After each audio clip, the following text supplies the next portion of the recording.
This is known to be one of the best pieces of salmon in all of New York City. But just a few hours ago, it was in a very different world.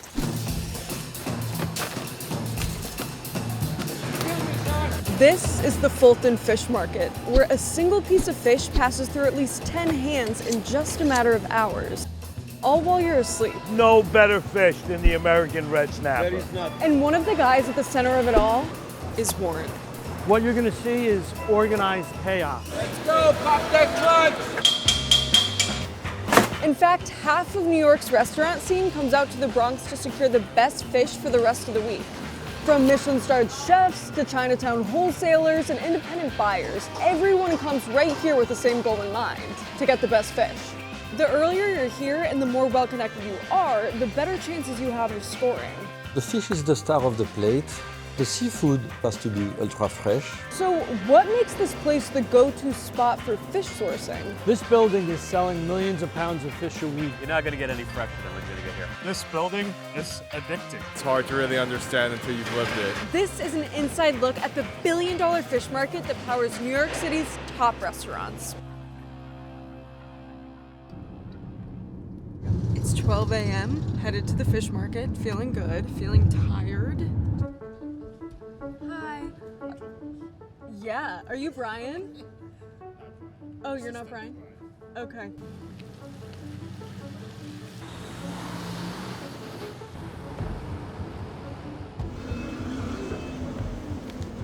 Right. Olivia, nice to meet you. This is the loading area for the market. Basically, all the fish comes in, gets delivered here, and then it'll be shipped out inside the building. And some will go back out onto other trucks to be shipped out to other companies tonight. What time does everyone really start coming in? Like, is there a rush? The trucks come in full load. It starts about 9 o'clock, and at 2 o'clock we open to the public. So from 2 to probably 7 a.m. you'll see all the operation going full-fledged. Oh, you can smell it. So basically, this is the unloading area, and I'll show you the main portion of the building. First, Brian explained the layout of the market to me. It's basically 4 football fields long. First, there's the loading dock, where fish pour in from all over the world. Then there's the spine, known as a fast lane. It's typically flooded by forklifts and it's massive. On each side are the sidewalks, where buyers and workers can weave through. And then vendors run out of houses. Fulton Fish Market has about 30. And all this together is called the neighborhood. We're a house. Blue Ribbon is a house. Emerald is a house. Monty's is a house. So each vendor is their own house. is a house. Does every single house have like a team in the same way that Blue Ribbon does? I think we have the best team. Like, we're the Yankees of the Fulton Fish Market.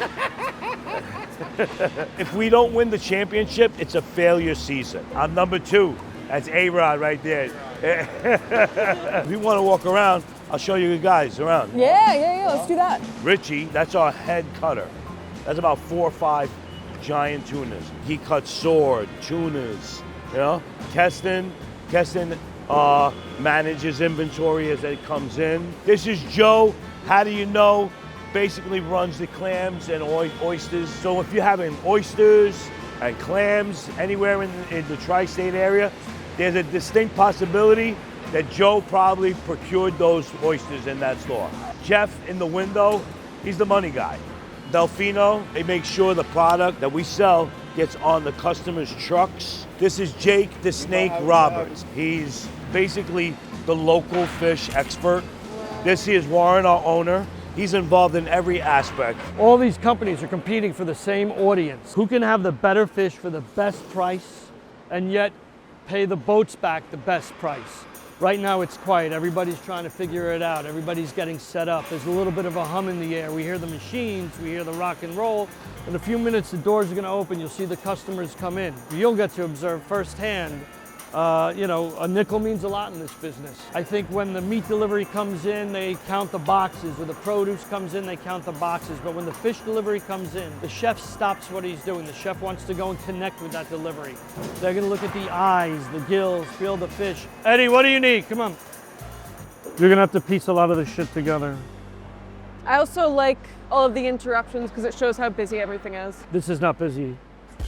Then Brian brought me to Ed, who runs a house next door. Here's a shark, Olivia, a little baby. Whoa! They call these spiny dogfish. And he was very excited to show me his inventory.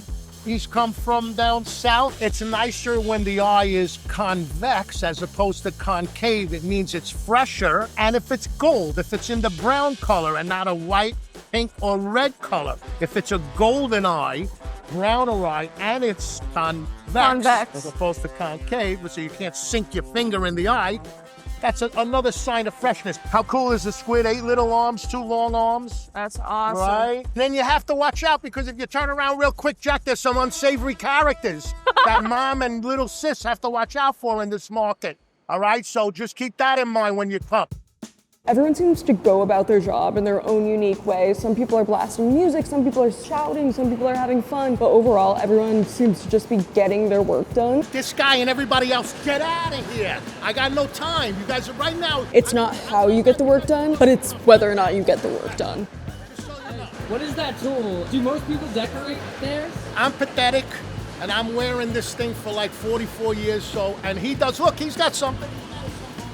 Yeah, but my Giants, it's already worn down because I actually work. So mine's just worn down. Mine is intact.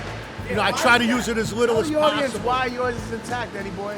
Tell the audience. No, you seem to be very, loquacious right now. Sorry, see, mine's is worn from actual work, ladies and gentlemen. Notice how his is brand new. He's had it for 40 years. So it's almost 2 a.m., the doors are about to open, and then the buyers are just gonna start flooding in, and I'm so excited. I think I'm scared. I don't know how I should be reacting to this, because everyone's been hyping it up. The fish market is about to be in full swing. People talk about this layout as like a neighborhood with houses and sidewalks and everything. Would that mean that there are like families considered in each house? Like, how does that dynamic work? You kind of have neighbors, so you talk to the people that are closest to you, and you kind of keep that information that you exchange closer with those people. You're in competition technically, but you're still kind of working together. It's a collaborative effort to help the customers, but we're very much so out for the betterment of our own businesses. It's a cutthroat environment more so than it is a friendly one. My family, growing up, they were involved in the business. My dad was here his whole life, and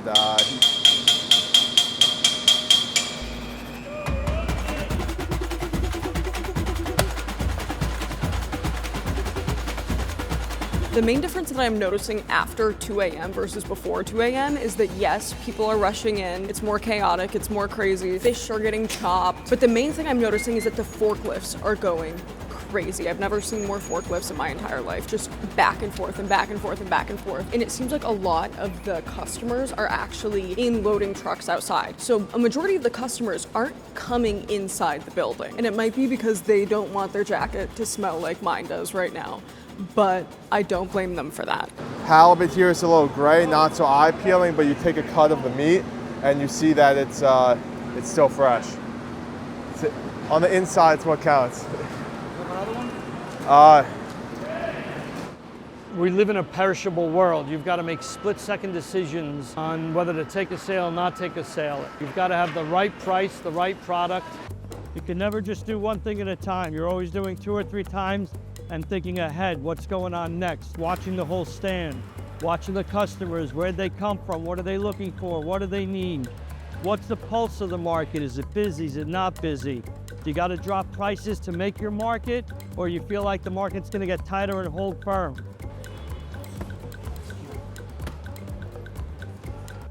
Here's how a sale typically goes. Buyers, which consist of restaurants, grocery stores, distributors, will either place their orders in person or over the phone. But regulars often have standing orders with the vendor. And if you're a walk-in, here's where the negotiation happens. Sometimes you can haggle a nickel up to 25 cents per pound. The vendor then grabs the fish and inspects it for freshness by checking the eyes, flesh, and gills. Fish are then brought to the scale and priced by weight. They then pay, and the fish is packed in ice. If the buyer's on site, they'll walk off with their order. If it's a restaurant or supermarket, vendors will load onto forklifts, which is then brought to delivery trucks that head straight to kitchens or stores. The life of a fishmonger is not easy. It's a life of sleep deprivation, pressure. This building is addicting. There's really no other atmosphere like it. It's open air market where everybody can kind of like negotiate and make their own deals. A couple weeks ago, I made a deal with a guy, and then he kind of like reneged on the deal, and we got into it for a little bit. And, you know, I told him to F off and get the F out of here because I was not happy with the way that things went. He was trying to like take advantage of me, and I was like, no. So can't do that. Was he trying to like lowball you? Yeah, exactly. I gave him a deal. He kind of zhuzhed the deal up in his own favor. I was like, no, this is not happening. And then he's like, okay. And then he starts putting stuff onto a hand truck like he's going to take it out himself. And I was like, no, you don't take that. This is my stuff. Get out of here. And he's a scoundrel, but you know what?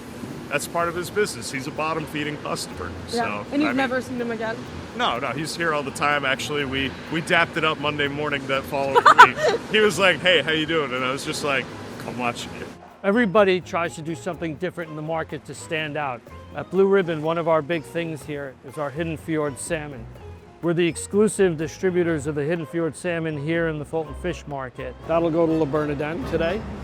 So the Hidden Fjord that Warren shipped out to Le Bernardin left at 6:30 a.m., I believe. So I'm gonna go take a nap, and then I'm gonna try the fish. We're at Le Bernardin.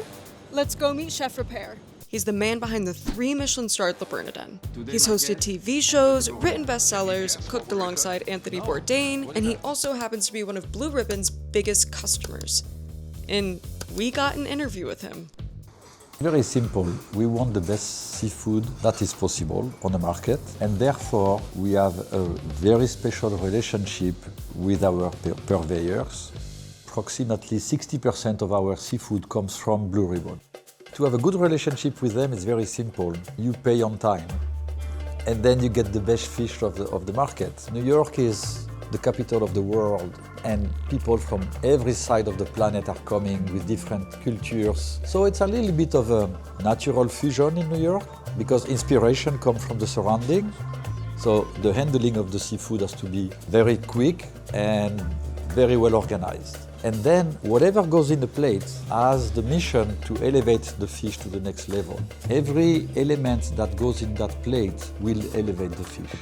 If you can connect with the fish and you can connect with the chef or with your customer and bring your customer closer to the ocean, that's my why. That's why I do it. Remember, follow me on TikTok, The Calamari Kid. And remember, Unit 67, Blue Ribbon. We got everything from soup to nuts.